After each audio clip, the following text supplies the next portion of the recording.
You can say never, but I won't, exclaimed the perverted Donna while grinning at the sight of her moral half struggling to free herself from Naruto grip. Are you sure? From the way you're moving against my hip area, you are clearly eager to do more than just kiss, commented Naruto while Donna blushed and glared. She's not, but I am.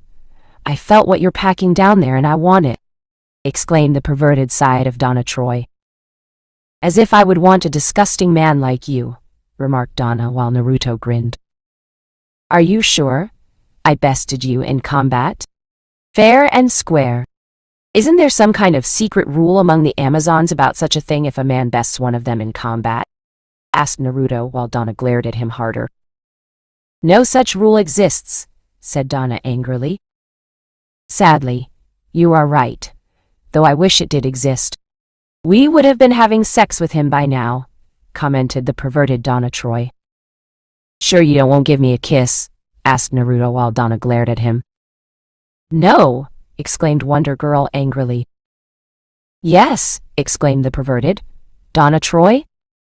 Not even to set you free from my superior hold, asked Naruto in a knowing tone, with Donna growling louder. Oh, just kiss him already. You want to be free from his grip. Then kiss him, exclaimed the perverted Donna Troy with a hint of frustration in her voice. One kiss and you let go of me, asked Donna, knowing she had little to no choice at this point on getting free from Naruto's grip. Of course. Provided you want me to let you go after the kiss, answered Naruto with a knowing grin, and Donna narrowed her eyes. When I get free from this man's grip, I'm going to punch him so hard he will be literally sent flying to the other side of the world, thought Donna darkly, before she felt Naruto kiss her right on the lips. Of course, Donna expected the kiss to be quick, simple, and one she could easily end within the second it happened. Only the problem with that was finding herself unable to break away from the kiss, much to her shock and confusion on why that was even the case. What was even more shocking was one of her legs wrapped around him and actually pulled Naruto closer. What trickery is this? Thought Donna while trying to break free of whatever spell she had been enchanted on her body. Not enchantment, my other half, just me. I'm taking over from here on out. Your time being little Miss Prude of an Amazon is over. Done. I'm going to do everything you have done so far as an Amazon. Only I'm going to be with this stud of a man when possible, said the perverted part of Donna while her counterpart glared back. How is this possible? You weren't around until after my first encounter with him. He did something to me to create you, thought Donna while her counterpart grinned further. Guilty as charged. I won't say how he did it because I honestly don't understand how the whole thing happened in the first place. All I know is I am another part of you created by him, with a desire to be with a man. So I'm not about to let you, little miss, keep my legs shut, stand in my way of getting some prime man beef currently locking with my lips, said the perverted Donna Troy, while Donna herself readied for a fight against her within their shared mind. Not if I defeat you first, thought Donna, but found she couldn't move, even within her own mind. Sorry, but your time is over. It's my turn now. Don't worry. You will still exist in a sense when we merge. Donna Troy will still be a great warrior Amazon. The only difference is Wonder Girl will now know what it is like to be with a man, said the other Donna Troy before she grabbed her shocked moral counterpart's arms by her Amazon metal bracelets, and the merging process began. On the outside while this was going on, Naruto grinned when he sensed Donna's kiss go from resistant to full-on makeout session. Not only that, but the Amazon began to gyrate her body against him, and moaning in the process. The Fuinjutsu he secretly placed on the butt of her uniform the first time they met had laid a good foundation to manifest a part of Donna Troy, who was more in tune with her sexuality. Of course, given Donna's Amazon nature, Naruto needed to add another seal to speed up the process, which was why he planted another one on breasts when he groped her by surprise. The Fuinjutsu he used strengthened the personality created via his presence, and the more time Donna spent in close proximity to him. Fuinjutsu used on Donna would eventually fade once they made the Amazon woman's take on things sexual matters, becoming open-minded, being a more dominant mindset. Still want me to let you go? Asked Naruto when he finally broke the kiss and saw the woman looking at him with lust-filled eyes. My place isn't far from here.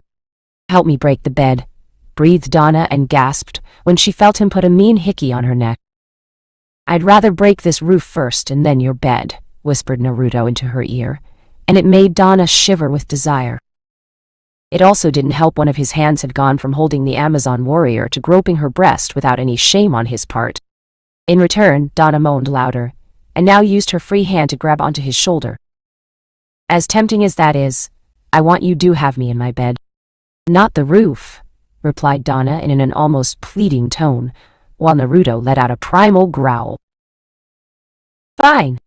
But make no mistake, Wonder Girl, you will be sore for well over a week, and you will beg me for more long after that, exclaimed Naruto before Donna managed to point in the general direction of her home, and somehow they soon found themselves entering her home to the bedroom. And they did indeed break the bed, in multiple places. Chapter 13. Investigations. Naruto moaned in pleasure while on the ground. His back was against a piece of the bed that had been literally broken into pieces during his time having sex with Donna Troy, a Wonder Girl. But the portion he was leaning back had some good foam support for his back while his ass was on the carpeted floor. He could only imagine what the neighbors thought when hearing all the commotion in this room for the entire week they spent going at it. Well, they would have wondered had Naruto not put up a sound barrier up, and used Fuinjutsu to constantly repair the bed each time he broke it. As for Donna, she was also on the floor in front of him, but the Amazon warrior known to the world as Wonder Girl was currently working her mouth on his cock. She had been tasked in expanding her skills in giving him a blowjob this particular morning, since the young Amazon was still a novice in the ways of sex. And Naruto, being the kind man that he was, felt it was his civic duty as a super pervert to help Donna by training her in the ways of sexual pleasure. She was naturally clumsy at first when they had started out, since the Amazon women on the Masira never really enjoyed sex with men, and thus they did not exactly teach the intricate means to please their male counterparts when they went out into the world to seduce men. At most, those who did this painful task, as they called it on the island, were taught to bat their eyes at a man, talk in a sultry tone, no matter how much they secretly hated it, and put their hands on certain key places on the male body that said, "I want you. Take me," to get their target interested. Donna didn't have that kind of training. Hippolyta had forbidden it with Donna, just as she had with Diana, since the queen wanted both of her daughters to remain pure in that regard. Too little too late for that now. Still, if there was one thing Naruto knew about Donna right away when they started this little week-long training session, is she was a fast learner and was clearly determined to become an expert in the way of pleasing her lover being him. Again? How many times are you going to break the bed and fix it? Asked Power Girl while floating into the room via the open window, and saw the sight of Naruto getting his dick sucked by Donna. As many as I feel like it. This isn't your home, Karen. Her bed isn't reinforced like yours is to take a woman's sexual pounding, remarked Naruto while his hand was on Donna's head and setting the pace for her bobbing movements. And you know all about giving a woman a good sexual pounding, said Karen while she eyed Donna's position with a hint of envy and jealousy. Now, don't be jealous.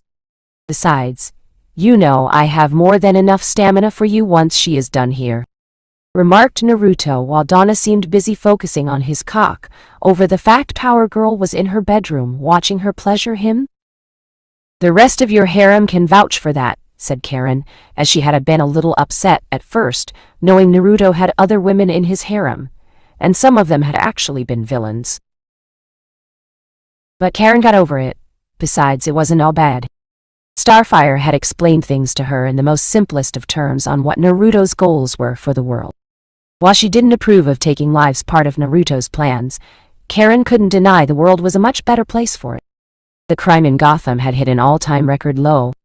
Police actually got to hunt down normal criminals for a change because the major psychos, which brought out Batman to chase for them, were either locked up in Arkham too afraid to flee, or dead at the hands of Naruto when he went out being a ninja.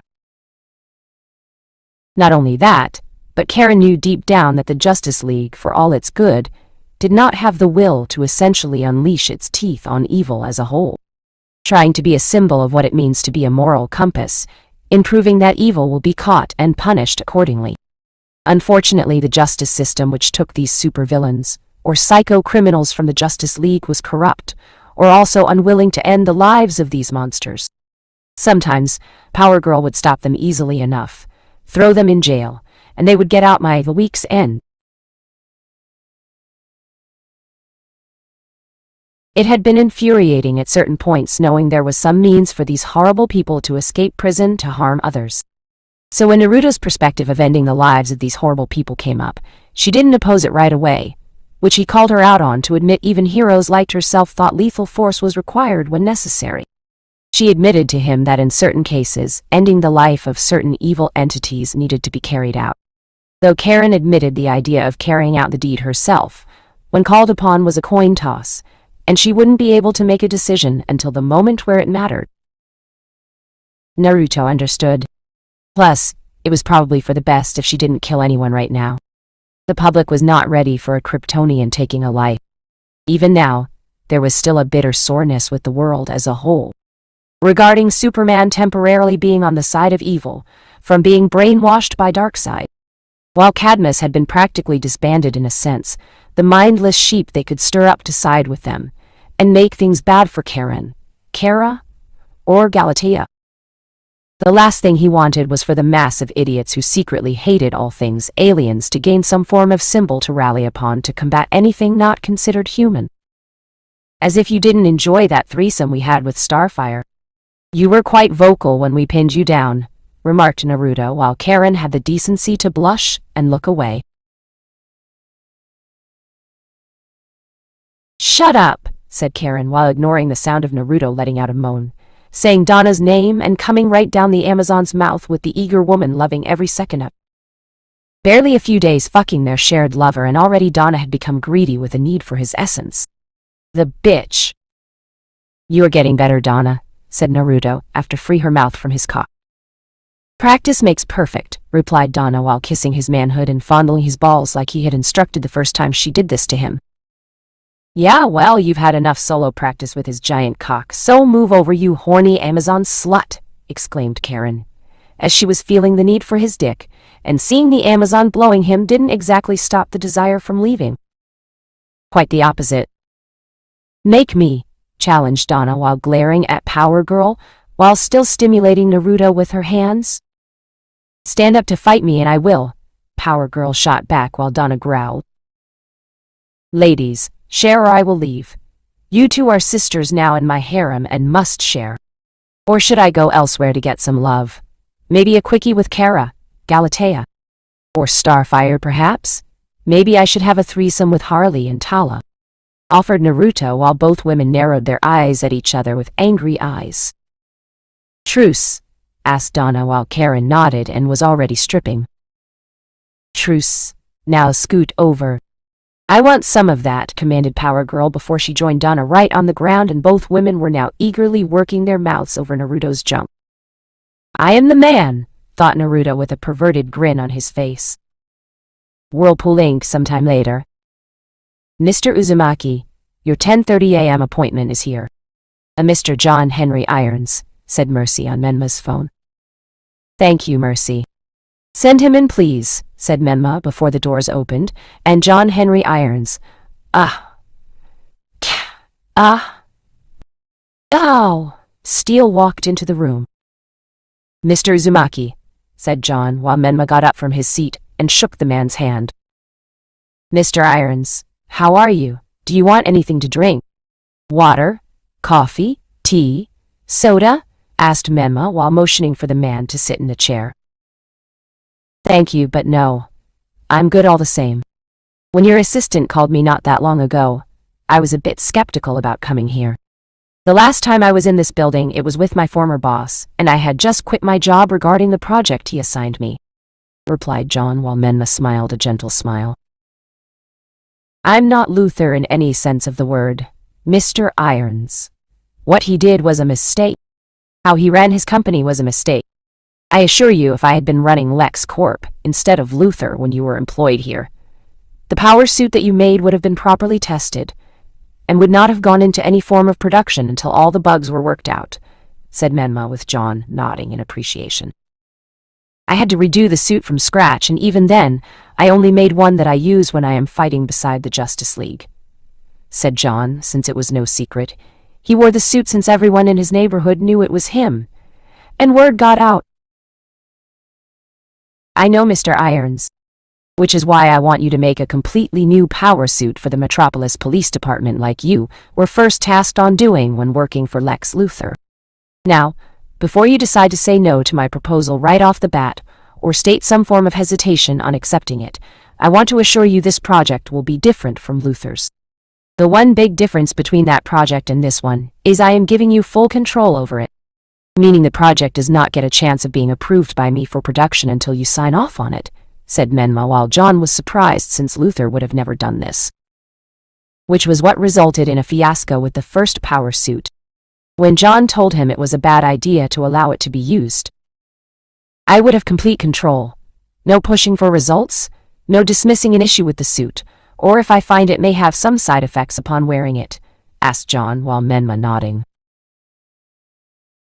The company motto I'm trying to instill in this company is to do things correctly, not quickly. Luthor did the opposite, and look where that got him. Crude business practices, shady deals, and more corporate problems than his lawyers could barely handle. No one really knows this, but his company was bleeding money since his private little war with Superman first started. Only his illegal dealings, which made him millions of dollars on a nearly daily basis, and secretly transferring them into his company, kept things afloat. I am not going to be that way with Whirlpool Inc., and I have no intention of taking your work from you when it's not ready just so I can make a quick profit off of it, said Menma Saw. John was a bit surprised by this. You're definitely not like Luthor, replied John, while Menma nodded and smirked. I'll take that as a compliment, said Menma, while John was starting to like him. If it's all right with you, I would like to think about your offer before I give my answer to your proposal, said John, while Menma nodded. I understand, Mr. Irons. This is something that sounds too good to be true, and under the normal circumstances, it probably would be too good to be true. It is only natural to be hesitant of my offer and what I'm asking you to do. I would actually be disappointed if you had simply said yes and agreed right away, said Menma, while he walked with John through his company and to the elevator.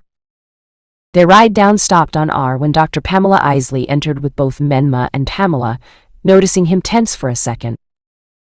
Mr. Uzumaki, I wasn't expecting you on this elevator, said Pamela in a professional tone, while focusing entirely on her boss and not on his guest.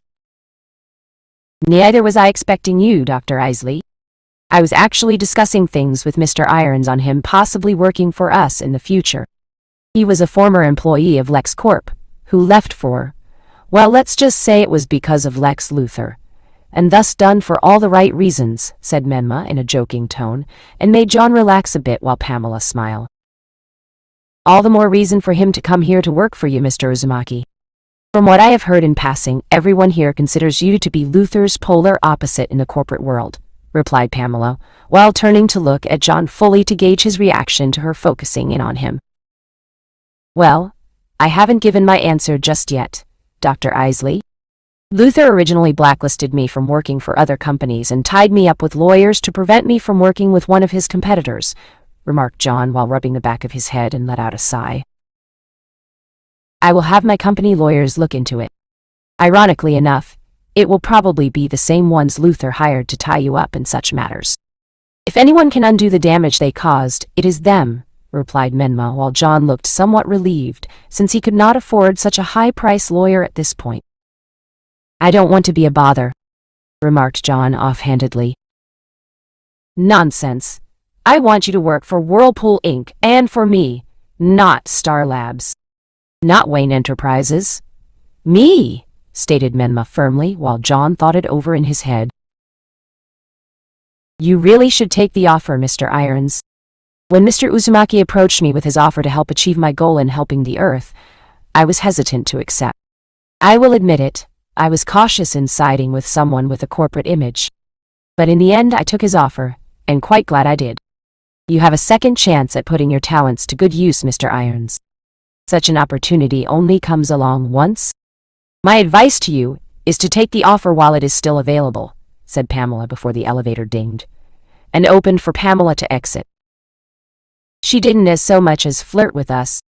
If this was the poison ivy of old, she would have used her charms to make us do whatever she wanted, thought John Henry Irons, while seeing nothing of the villainess who ensnared people into her traps and brought people, mostly men, to her will.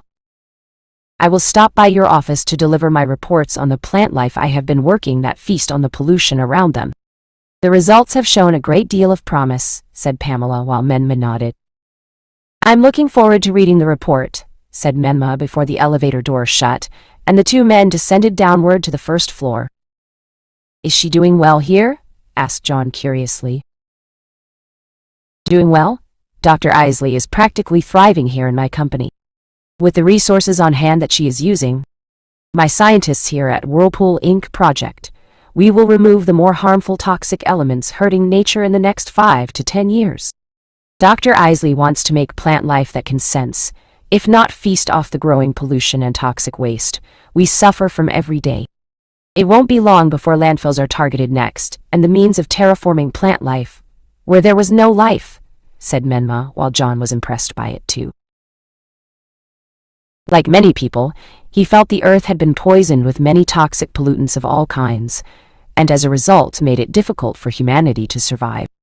It caused long-term health issues for the young and old alike with no previous history of the illnesses they suddenly had. More and more, the earth was going on a decline in terms of sustaining life, and it was only a matter of time for the damages done were irreversible. It was why John had designed the original power suit and his own to run on clean, easily reusable energy. Impressive. Thank you for the meeting, Mr. Uzumaki. I will give you my answer to your offer in a few days, said John before shaking Menma's hand. I look forward to hearing from you, Mr. Irons, replied Menma, and watched the man walk away. Do you think he will accept your offer? Asked Mercy a few seconds later after walking up to him. Hard to say. He will probably consult with the other members of the Justice League first, just to get their feelings on the matter.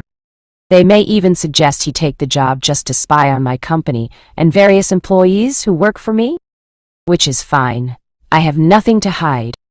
Everything Whirlpool Inc. has done since I made it this way is on record, and nothing will dispute it, replied Menma calmly, since he figured if anyone was going to become a spy for the Justice League, it would be Steel.